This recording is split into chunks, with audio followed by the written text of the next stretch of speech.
Thank you for the introduction. First of all, I'd like to thank the organizers for giving me the opportunity to talk in this workshop. So today I'm going to talk on the SQUID TEM technology for geothermal exploration in both green and brown fields. And this is a picture of Kuju Mountain in Kyushu area in Japan. So there are many geothermal power plants around these volcanoes. Okay, this is the outline of my talk. So after briefly introducing our company SUSTEC, I'll talk about the SQUID TEM method, and then I move on to the geothermal exploration and show you some track records in green and brown fields and also in national park area. And finally, I'll talk about the observation with injected fluid and finally summarize it. Okay, SUSTEC was founded about 5 years ago by taking over the technologies developed over 20 years at a non-profit organization supported by the Japanese government. SUSTEC is located in Yokohama City, and we have collaboration relationship with Sumitomo Corporation and Techno Imaging. So Sumitomo Corporation is one of our shareholders and support sales and promotion. And Techno Imaging in the United States work on the 3D version of TEM data.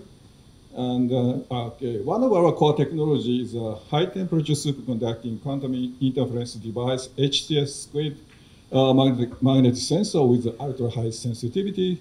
And the other is a SQUID-based transient or time-domain electromagnetic system, SQUID TEM, and geophysical exploration services.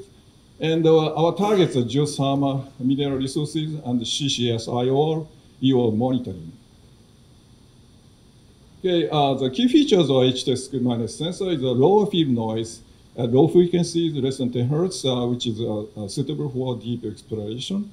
And another advantage of SQUID sensor is wide bandwidth in frequency with flat response, which is also suitable for the EM data analysis.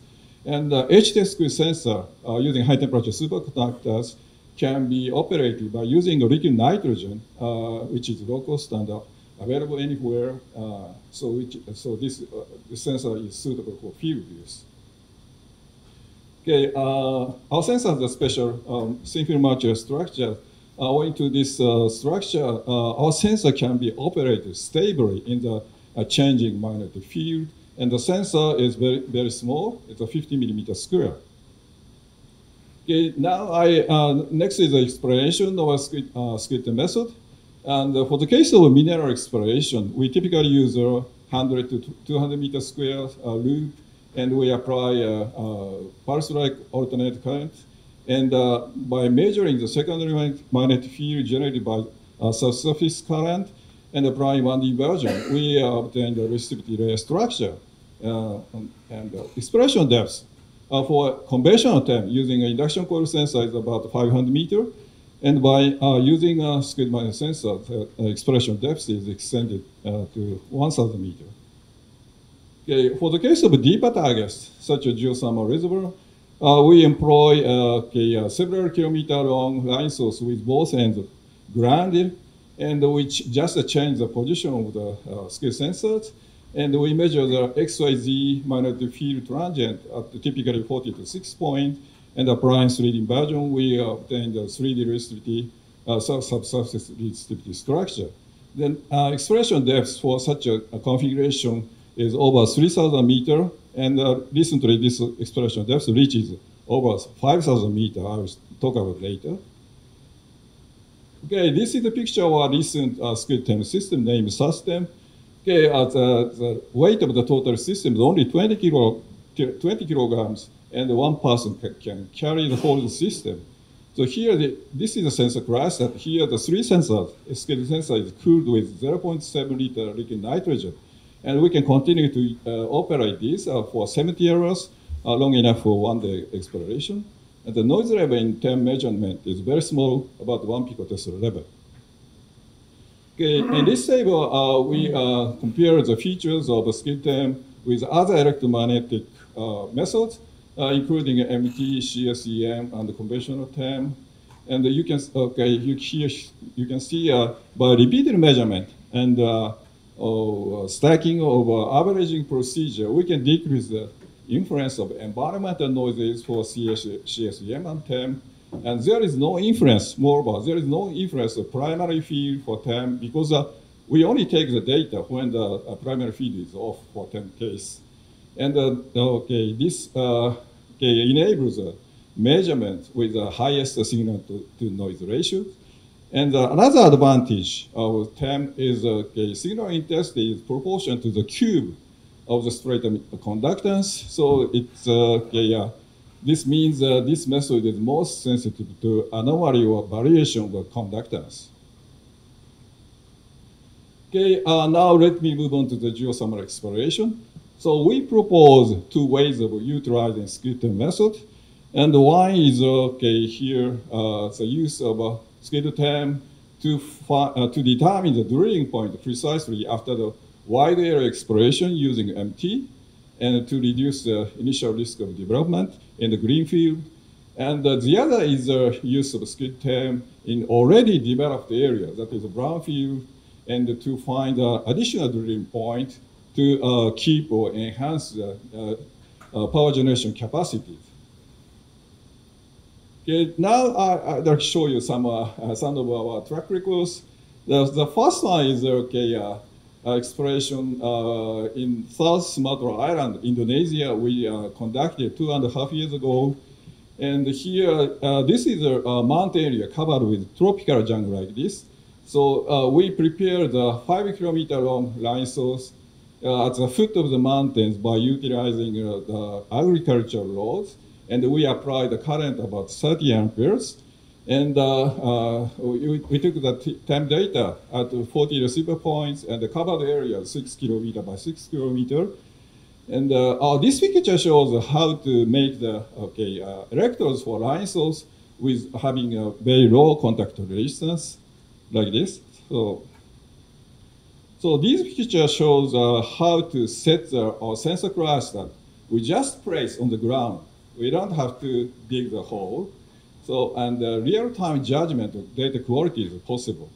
So typical measurement time is 2 hours for 1 point to taking the 1,000 cycle data acquisition. Okay, this is a 3D resistive structure obtained by 3D inversion, and this is one cross-section of 3D resistive structure. So this brown color or red color region has a very low resistance, resistivity, less than 10 ohm meter, and the depth is 500 meter to 1,500 meter in depth. And this low resistivity region possibly indicates the cap layer under which the geothermal reservoir exists. Okay, in this figure, we compare the one cross-section of a 3D resistive structure by SQUID TEM is compared with that obtained by a previous MT survey. So you can see it's clear. So SQUID TEM gives a resistive structure with a higher resolution. And moreover, this low resistivity region agrees well with the thermal manifestation in this region.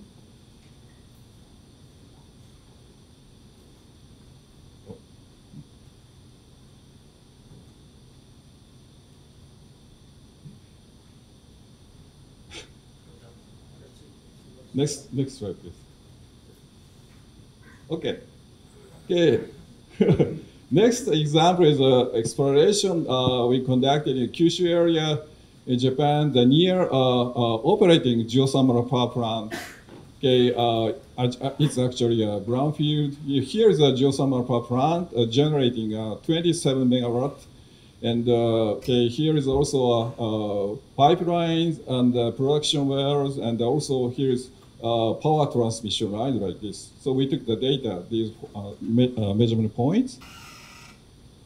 Okay, the biggest noises in such area is the noise come from the power lines, power transmission lines, and this is a low BZ signals. So you can see a large signal, it's a magnified image. This is actually a 60 hertz signal from power transmission lines. So, but by filtering or carefully subtracting 60 hertz and higher harmonic signals, and after stacking 1,000 cycle data, the noise level becomes very small, about 1 picotesla, which is almost comparable to the SQUID sensor noise itself. Okay, concerning the influence of eddy current generated in the well casings and pipelines, we found that only the pipeline parallel to the line source have a significant influence on the magnetic field transient. But however, when we set the measuring point more than 300 meters far from such a pipeline, the influence can be minimized. So very, very small influence. And we also found the influence of well casing is negligible. Okay, this is a 3D resistivity structure obtained by 3D inversion. This is one cross section. So you can see this brown color region has a low resistivity less than 10 ohms. So this possibly indicates the cap layer of a geothermal reservoir. And here in the cross section, you can see the height difference in the east side and west side. This is because here a prominent fault exists. So I can't show all the data, but the geoelectrical structure we obtained by SQUID TEM measurement consistent with the geological structure containing the faults. Okay, third example is exploration we conducted last autumn in the national park area, including a very famous volcano, Iwate-san. So in this survey, this is commissioned by Jongme, and in this survey, we employed a high-power transmitter and apply a 90 ampere current into a 6.5 kilometer line source. And the measurement points were also initially set near the summit of this mountain. It's actually the national park area because we can get easily permission because we don't have to dig the hole. But unfortunately, because of the rise of the volcanic alarm rate at that time, so measurement near the summit we abandoned. But instead, we added additional measurement points on the back side of the mountain, more than 10 kilometers far from this line source.